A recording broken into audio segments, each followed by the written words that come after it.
Assalamualaikum warahmatullahi wabarakatuh. Eh, Salam sehat semua bagi kita semua. Di pertemuan ke-10 mata kuliah komunikasi data hari ini, kita akan membahas yaitu materi tentang sistem sandi, atau dalam bahasa Inggrisnya, dalam bahasa ilmu teknologinya ini biasa disebut dengan coding.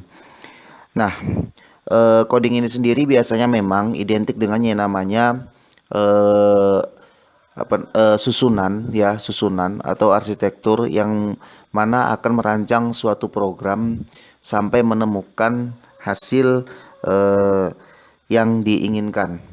Dengan menggunakan coding ini kita bisa menggunakan beberapa pemrograman, ya.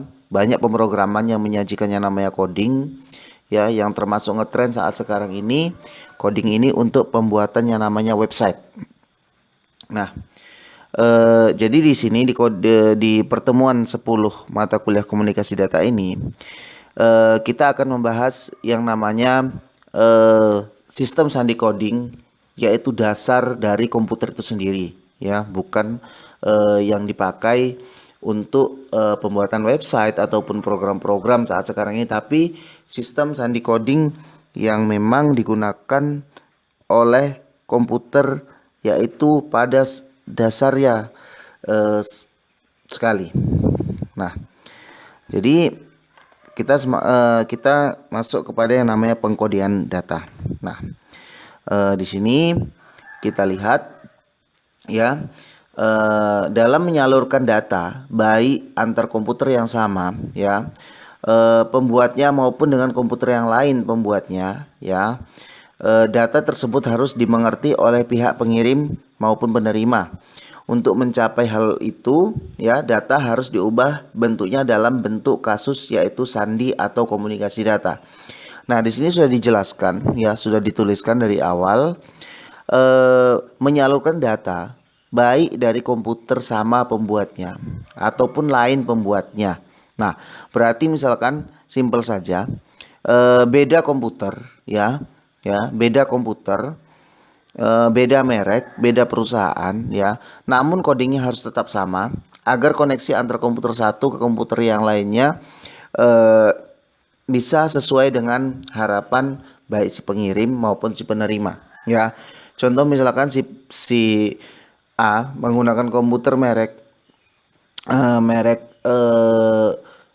satu, ya. Si B menggunakan komputer merek 2, ya. Walaupun keduanya ini berbeda, ya, walaupun keduanya ini tidak sama merek komputernya, spesifikasinya, tapi coding yang dikirimkan harus tetap sama, ya, harus tetap sama. Nah, ini tujuannya ialah untuk mencapai data, ya, yaitu bentuk data itu harus sama. Nah, di sini coding itu, ya, penggambaran dari satu set simbol, ya, menjadi set simbol yang lain. Nah, jadi dalam coding itu sendiri, ya, coding itu mempunyai yang namanya karakteristik utama, ya, dari sistem komunikasi data ini ialah pemakaian peralatan pintar untuk mengkonversi karakter atau simbol menjadi bentuk kode dan sebagainya. Seperti hanya pada komunikasi menggunakan kode Morse atau operator berfungsi untuk mengkonversi karakter menjadi bentuk dot atau dash. Nah, di sini ada tiga, ya, ada tiga pengkodean yang ada di komputer, ya. Yang pertama itu ada kode. Nah, kode ini ialah merupakan standar yang disetujui, yang berarti antara elemen sinyal dan karakter. Ide kuncinya berarti standar. Nah, di sini maksudnya kode yang dipergunakan dalam sistem komunikasi, ya, komunikasi data didefinisikan beserta kombinasi lainnya dalam membuat peralatan. Hal ini, ya, ini ditujukan untuk menjamin terjadinya kesesuaian bila pemakai peralatan perlu dihubungkan dengan peralatan dari pembuat yang berbeda. Nah, itu yang dinamakan kode. Nah, selanjutnya ada yang dinamakan dengan karakter. Nah, karakter ini terdiri dari huruf angka, spasi, tanda baca, simbol pada keyboard, dan simbol lainnya. Nah,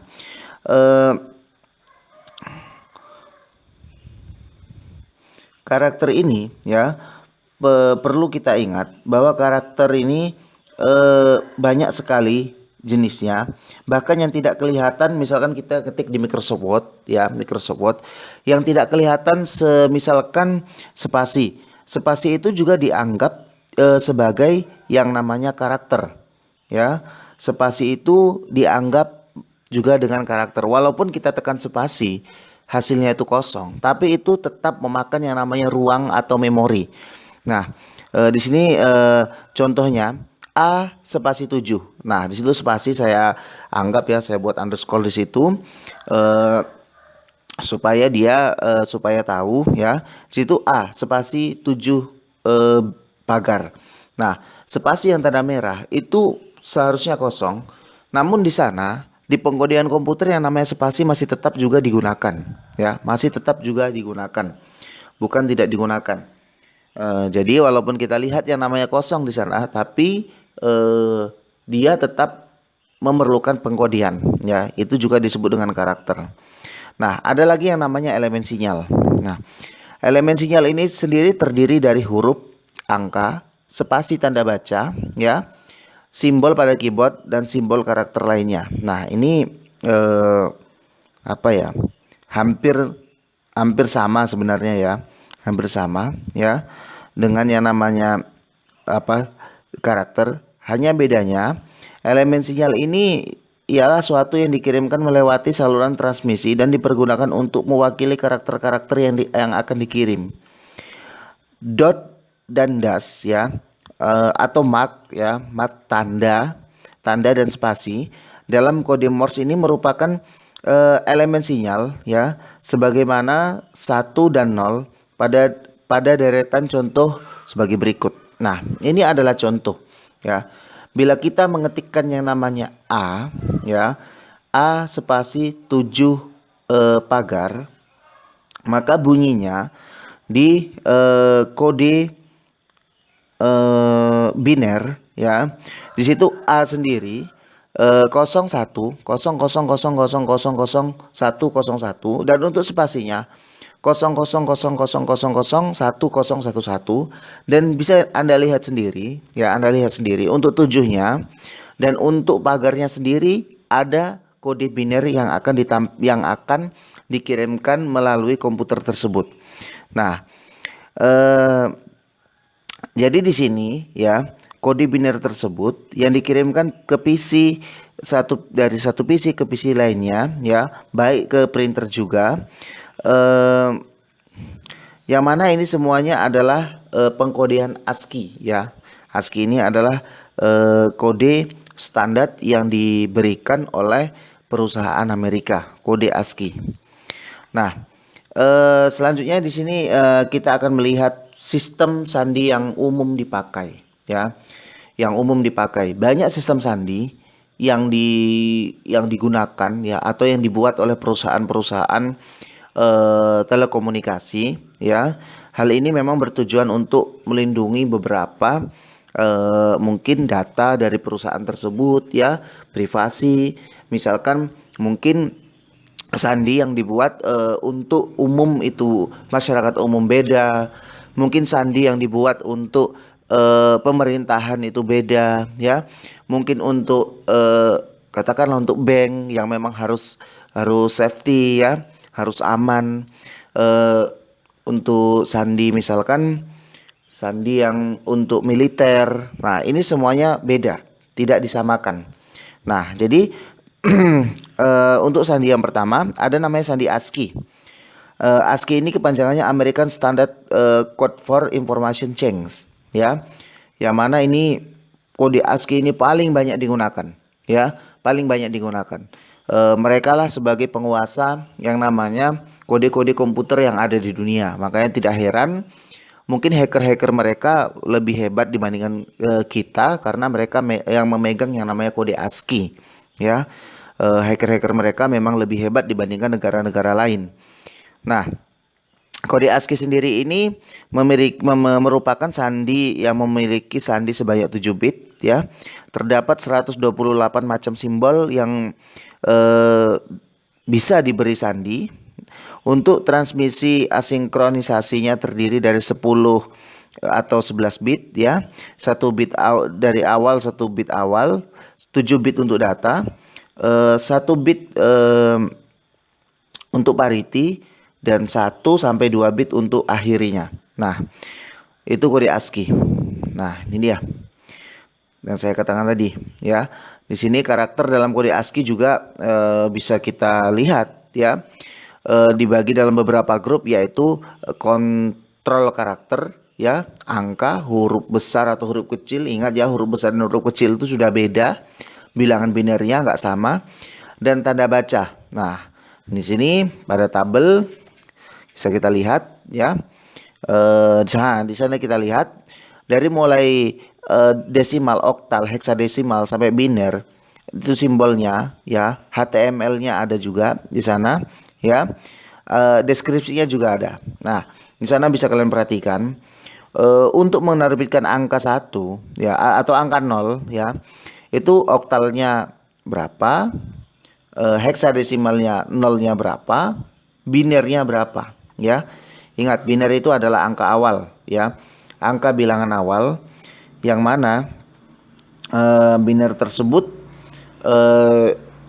kita lihat ya, dia merupakan kode yang paling banyak angkanya ya. Semakin ke desimal maka angkanya semakin mengecil.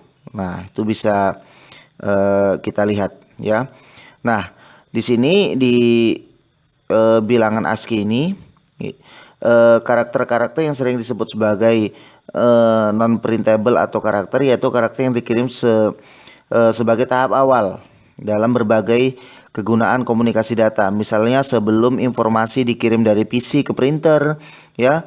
Pada kode ASCII ini bila menggunakan deretan 7 bit, maka bit ke-8 dapat ditambahkan untuk posisi pengecekan bit secara even parity atau odd parity ya, bila menggunakan kode ASCII pada telekomunikasi. Nah, ini adalah kode ASCII. Nah, selanjutnya ada namanya sandi Botcode. Nah, sandi Botcode ini kode ini terdiri atas kode 5 bit yang dipergunakan pada terminal teletype atau teleprinter.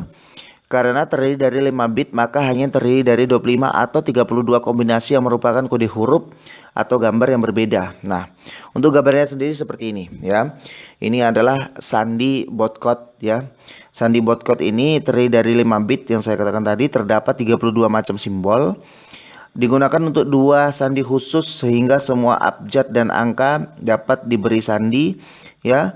Letternya 111, figurnya 11 011. Tiap karakter terdiri dari 1 bit awal, 5 bit data, dan 1,42 bit akhir. Nah, di sini contohnya ada ya. Jika kita menulis LTRS ya, pens spasi no spasi, maka di situ akan terlihat sandinya sendiri. Misalkan huruf P ya, huruf P yang kita lihat itu di sana kosong ya, 111 kosong ya, 111. Nah, ini dia. Nah, P kosong, ini yang titik ini berisi ya, titik ini berisi 1101. Nah, itu dia. Jadi awalnya memang komputer ini memang hanya mempunyai kalau data komputer ini semuanya apapun pekerjaannya di dalam itu hanya terdapat angka 0 dan 1. Nah, ini dia. Jadi kalau huruf E kita lihat ini ya, E kodenya yaitu 1,0,0,0 habis. Nah, itu dia. Ini adalah sandi Botcode ACCIT alfabet ya. Oke. Nah, sandi selanjutnya ini adalah sandi 4 atau 8 bit Nah, sandi 4 atau 8 bit. Nah, sandi 4 atau 8 bit ini dia sandi dari IBM. Nah, IBM ini International Business Machine. Dengan kombinasi yang diperolehkan adalah 4 buah ya. 1 dan 4 buah 0. Terdiri dari 70 karakter yang dapat diberi sandi. Transmisi asinkron membutuhkan bit sebagai berikut ya. 1 bit awal, 8 bit data, 1 bit akhir. Nah, ada namanya BDC. Ya, BDC. BDC ini ialah kepanjangan dari binary code desimal ya. Memiliki sandi 6 bit ya. Terdapat 64 kombinasi sandi ya, 1 bit awal, 6 bit data, 1 bit parity dan 1 bit akhir. Nah, ada lagi yang namanya EBC DIC ya, Extended Binary Codec Decimal Interchange Code. Nah, di sini sandi 8 bit untuk 256 karakter. Nah, ini karakter bisa dikatakan banyak ya. Transmisi asinkron membutuhkan 11 bit, 1 bit awal, 8 bit data, 1 bit parity dan 1 bit akhir. Nah, pengelompokan ya. Di sini kita buat pengelompokan karakternya ya. Yang pertama ada karakter data. Nah, karakter data. Yang kedua ada karakter kendali. Ini karakter kendali ini digunakan untuk mengendalikan data ya, baik bentuk data, hubungan naluri data, fungsi fisik dari terminal tersebut. Nah, sekarang kita masuk yang dikatakan karakter kendali yang dibedakan atas. Ada beberapa karakter kendali yang dibedakan. Yang pertama itu ialah transmisi kontrol ya. Transmisi kontrol ini sendiri mempunyai beberapa saluran ya. Yang pertama dia namanya saluran SOH. Saluran SOH ini ya, singkatan dari state of header. Ya, ini digunakan sebagai karakter pertama untuk menunjukkan bahwa karakter berikutnya adalah header ya, header atau kepala atau pimpinan header. Selanjutnya ialah STX, start of text, digunakan untuk mengakhiri header dan menunjukkan awal dari informasi atau teks ya. Yang selanjutnya ada namanya ITX. ITX ini end of text ya. Kalau tadi STX start of text, kalau ITX akhirannya digunakan untuk mengakhiri teks. Dan selanjutnya ada namanya IOT. IOT ini end of transmisi ya, end of transmisi, untuk menyatakan bahwa transmisi dari teks baik satu atau lebih telah berakhir ya. Ada yang namanya lagi INQ. INQ ini ialah untuk meminta agar remote stasiun menjadi lebih tanggap ya, INQ.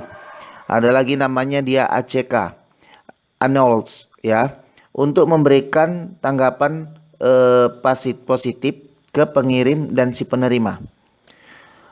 Selanjutnya ada namanya NAK. NAK ini negatif acknowledge ya, merupakan tanggapan negatif dari penerima ke pengirim. Ada lagi yang namanya SYN. Nah, untuk SYN ini sendiri ada namanya sinkronus, digunakan untuk transmisi sinkron dalam menjaga atau memperoleh sinkronisasi antar peralatan terminal. Nah, selanjutnya ada namanya ITB, end of transmission block, digunakan untuk menyatakan akhir dari blok data yang ditransmisikan bila data dipecah menjadi beberapa blok. Nah, ada namanya lagi DLE, data link escape. Nah, ini mengubah arti karakter berikutnya ya, digunakan untuk lebih mengendalikan transmisi data. Nah, sini sebagai catatan saja ya, header ini dapat berisi informasi tentang terminal, misalkan alamat ya, prioritas, tanggal, dan tidak semua sistem menggunakan ETB untuk berita yang terdiri dari beberapa blok. ada yang menggunakan ITX, sehingga dalam ITX harus ada informasi yang digunakan untuk mengakhiri yang namanya berita. Nah, itu adalah beberapa transmisi kontrol ya, yang mana semuanya ini ada fungsinya masing-masing sesuai dengan kebutuhan. Nah, ada yang dinamakan dengan karakter kendali ya. Ini dibedakan atas. Yang pertama, karakter kendali ini mempunyai format efektor ya. Format efektor ini yang pertama dia mempunyai BS ya. Ini juga mempunyai BS. Ini biasanya format efektor ini digunakan mengendalikan tata letak fisik informasi pada printout atau tampilan layar. Nah, ini karakter kendali ini bisa dikatakan dengan outputnya ya. Yang pertama dia namanya BS, backspasi. Ini menyebabkan kursor atau print head mundur satu posisi, BS. Ada yang kedua yaitu namanya HT. HT ini adalah horizontal tabulation. Ini maju ke posisi yang telah ditentukan ya. Ada namanya lagi LF, line fit, maju satu baris atau dalam spasi ya. Selanjutnya ada yang namakan VT ya. VT, vertical tabulation, maju beberapa baris atau spasi. Nah, ada yang namanya lagi FF. Nah, FF ini from fit, maju satu halaman atau halaman baru. Nah, ada lagi yang namanya CR ya, print hit atau kursor menuju ke awal baris. Nah, ini adalah beberapa format dari format efek ya. Kalau yang tadi yang awalnya tadi kita berbicara yang namanya transmisi kontrol, yang kedua format efek ya, format efektors. Nah, format efek. Selanjutnya ada lagi yang namanya device control. Nah, device control ini digunakan untuk mengendalikan peralatan tambahan pada terminal. Nah, ada yang D yaitu information separators ya. Information separators ini digunakan mengelompokkan data secara logis umumnya. Nah, di sini untuk separators ini dibagi menjadi beberapa. Yang pertama adalah US, unit separator ya. Tiap unit ini informasi dipisahkan oleh US. Jadi US ini sebagai pemisah ya, pemisah yang namanya informasi. Selanjutnya ada yang namakan RS ya, record separators ya. Tiap record terdiri atas beberapa unit dan dipisahkan oleh RS. Tetap RS juga sebagai pemisah ya. Ada lagi yang namanya GS ya. GS ini group separator. Beberapa record membentuk satu grup dan dipisahkan oleh GS. Nah, ini grup yang dipisahkan oleh GS. GS ini memisahkan grup ya. Selanjutnya ada yang namanya VS ya. Beberapa grup membentuk sebuah file yang dipisahkan oleh VS. Jadi di sini masing-masing sebenarnya yang namanya information separators ini adalah pemisah-pemisah ya, yang mempunyai fungsi masing-masing. Yang pertama dia kalau yang namanya US dia memisahkan yang namanya unit informasi.